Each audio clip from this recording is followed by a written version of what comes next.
Lalitha, thank you so much for joining us. Please introduce yourself fully and tell us about your work, and please tell us a story. Thank you so much, Eric. Good evening, good morning, good afternoon to everybody here.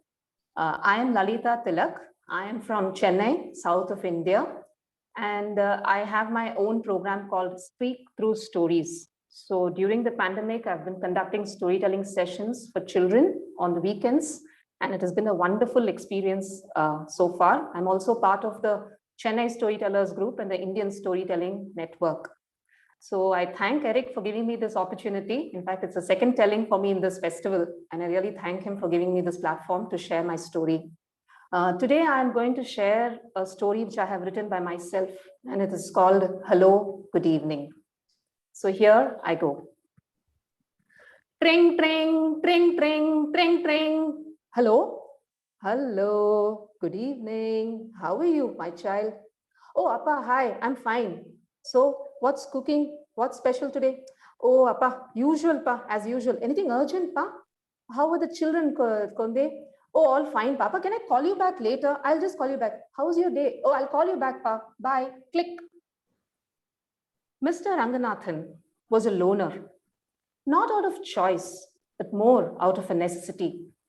He was the only son of his parents. He lost his parents when he was just in his 40s. Early 40s, he lost his mother, and late 40s, he lost his father. He was married, and he was a proud father of 3 wonderful daughters.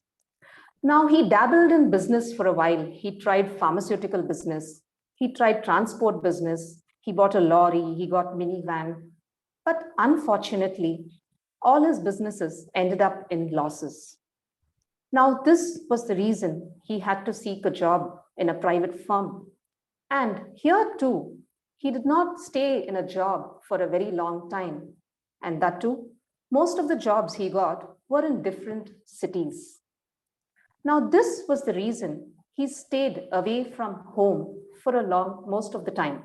He was away from his family because he had to go outside to other cities to work.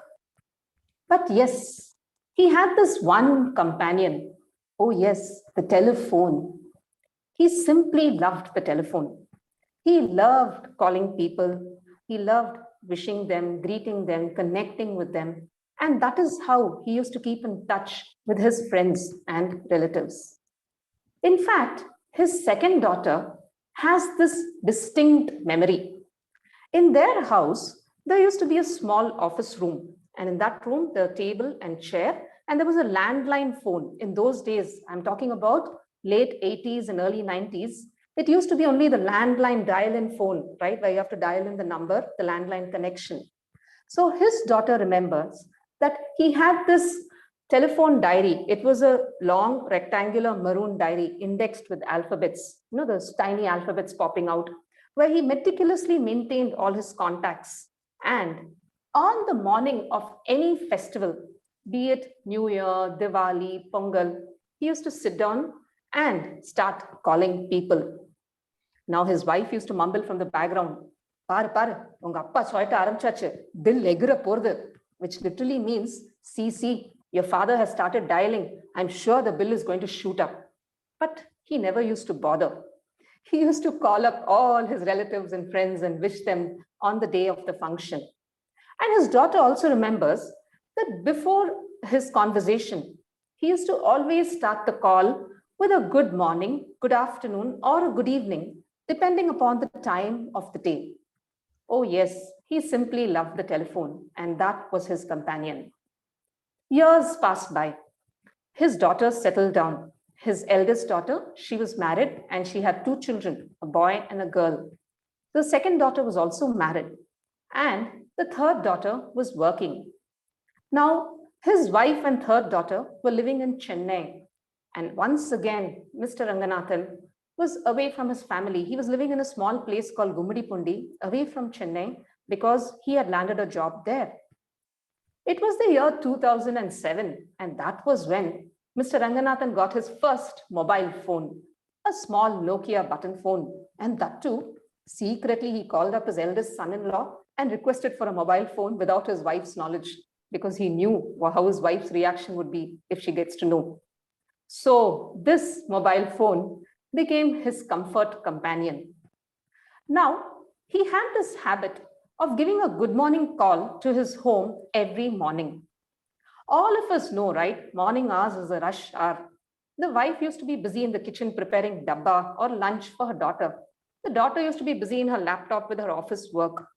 And at 6:30 a.m. sharp every morning, the telephone used to ring.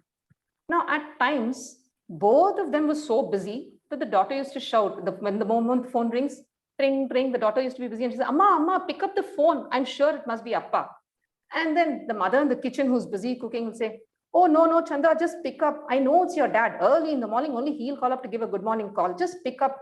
So like that, after many rings, back and forth, one of them used to pick up and give a hurried greeting and finish the call.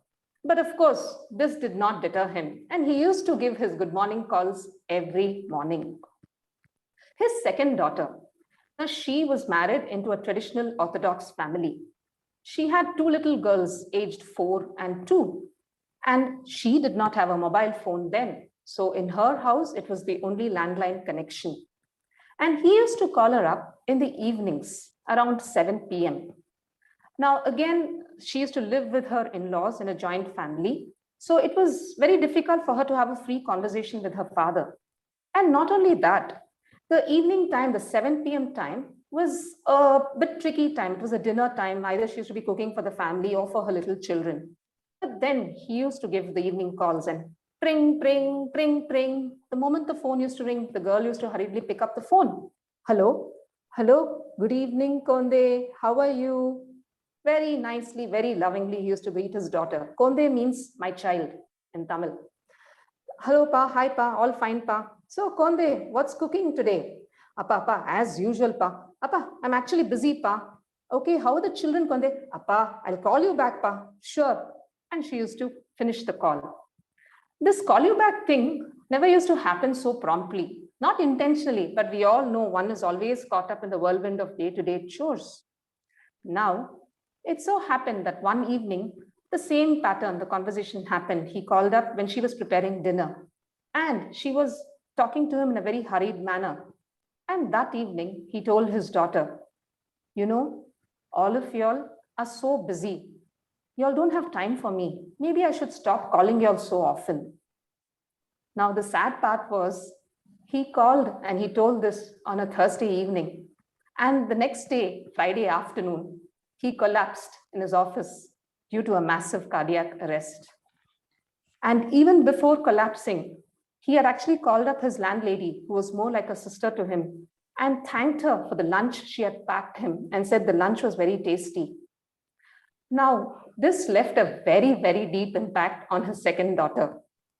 Now, she remembered the times, she was torn with grief and shock on one side, and on the other side, she was torn with guilt. She remembered all those times where she used to hurriedly cut him off on the phone. She recollected the very few long conversations she had with her dad. And yes, how could she even forget the conversation she had the previous evening, her dad's last words, maybe I should stop calling y'all. She felt really, really broken. But yes, she realized one thing.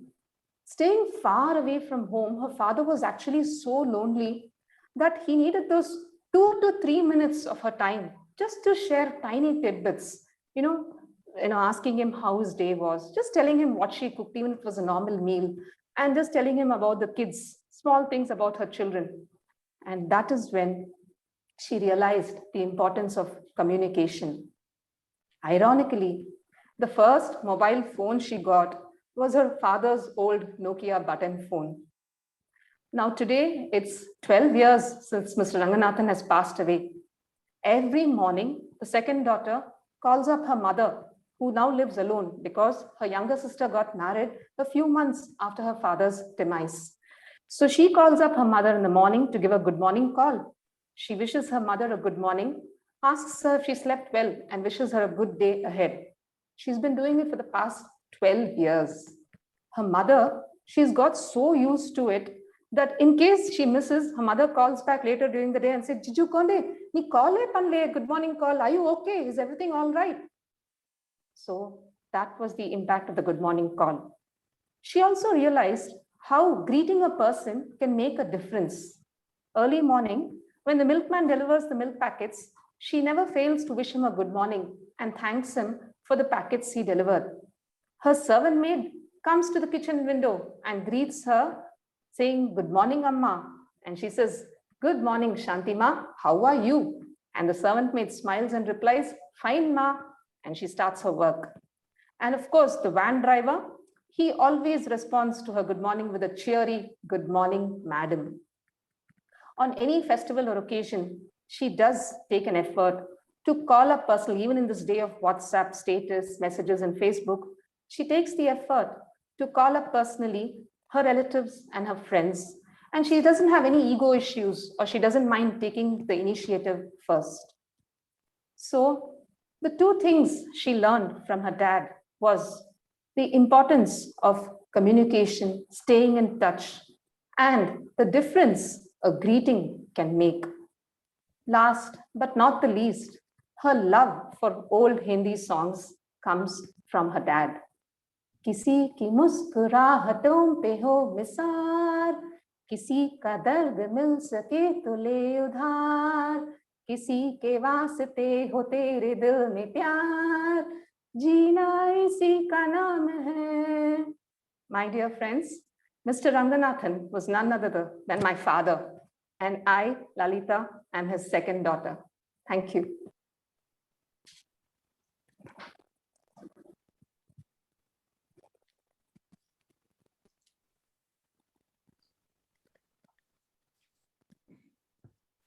Okay, thank you so much. It's a wonderful story. Thank you, Eric. In fact, I feel my father is somewhere listening to me today. And somewhere long time back, those 10 years back, I used to feel, I mean, when my father passed away so suddenly, there was a lot of guilt in me. And I mean, I never did it intentionally. I mean, I was also newly married and I was into a new family. I think we all take our parents for granted, lots for granted. So we all think we can always get back to them and talk to them. But when the way I lost my father, it was a real shock for me. And I realized that, we should never postpone anything for later. And we should communicate at the right moment and at the right time. Thank you. I found it a little surprising that your father had to get the phone secretly.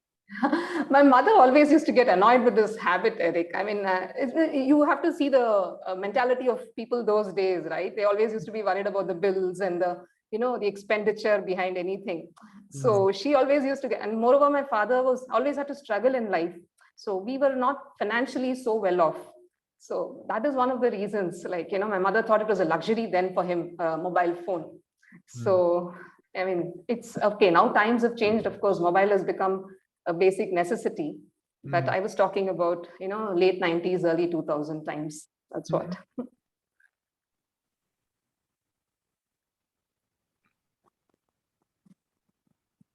I just think if we share something about people whom we lose, I mean, I think it reduces our grief, and also small good things which we can pick up from them, which we can carry forward. And I think, I can see the difference when I greet people. It really, my servant maid initially, she was a little bit shocked, but now so many years now, she always starts with "Good morning, Amma." And these small things always make a difference. So I think that's one thing which I learned from my dad. Faye and then Sandra. Faye, you've got to turn your mic on.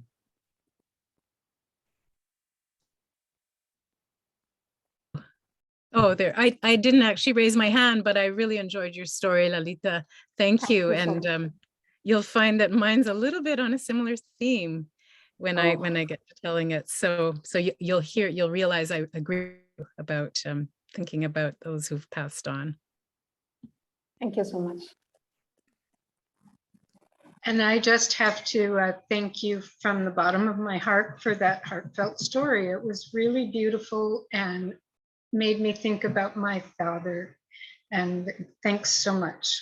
Thank you, Sandra. Thank you so much. The way you told your story, you can tell how much you just loved your father. Yes. And that is why I felt even more guilty, the day he passed away, like, how I couldn't spend so much time with him. But again, I know my father somewhere will understand, and he does understand. May I? Yes, go ahead. Lalita, that was a personal story. So obviously it evoked emotions in all of us. I too lost my mom in 2007. I think I went through years of guilt because, we all feel that we're not there at the time when they want to speak to us, when they want to be with us. And I used to always tell her later. And, she had a stroke in my house and she passed away about a year and a half later. I think it took me years to get over that guilt and get over all of those emotions. So I was completely with you on this. So Thank you, I can Renu. understand. Beautifully Yeah. shared. And I know it was emotionally stirring for you. I could feel you tearing up.